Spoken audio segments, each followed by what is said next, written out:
there, Andrew. Hi, Sarvesh. How are you? Doing great. It's been a fun first day of Kubecon. You know, to think about it, we've had a 24 hours of Kubecon already. Starting with all the workshop-related things that we did yesterday, to today being the first day when all of these folks showed up at the conference, went to the keynotes, came to our booth to talk to us and so forth.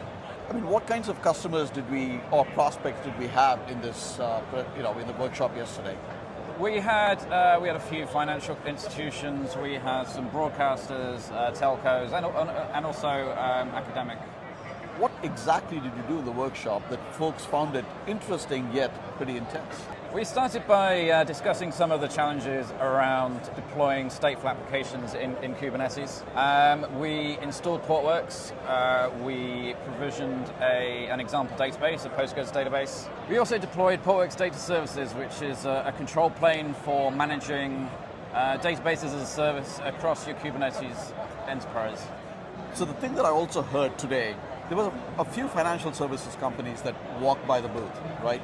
And we had discussions with them. The key issue they're finding is running Kubernetes workloads in multiple regions, working on clusters running in one place, making sure that they've got disaster recovery capabilities, making sure that they're able to back up and restore them in other kind of environments if they have to, right? But what drew my attention to all of these discussions were that it really is, they've solved a number of these kinds of problems with VM-based systems.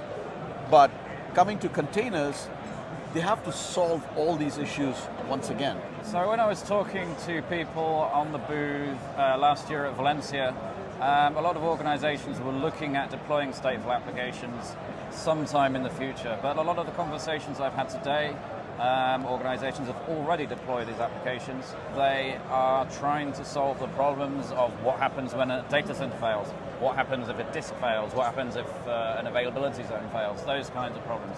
What do you do about backup? Moving to containers and Kubernetes is inevitable because it provides automation, creates agility in your business, and really developer productivity for their overall organization. But stateful is a place where they're missing the story, right? So you're exactly right. The discussions are at the next level in terms of what people are trying to actually solve. Andrew, it was fun having this discussion with you, and let's see what happens in the next couple of days. And we shall look forward to it. Thank you so much. Thank you.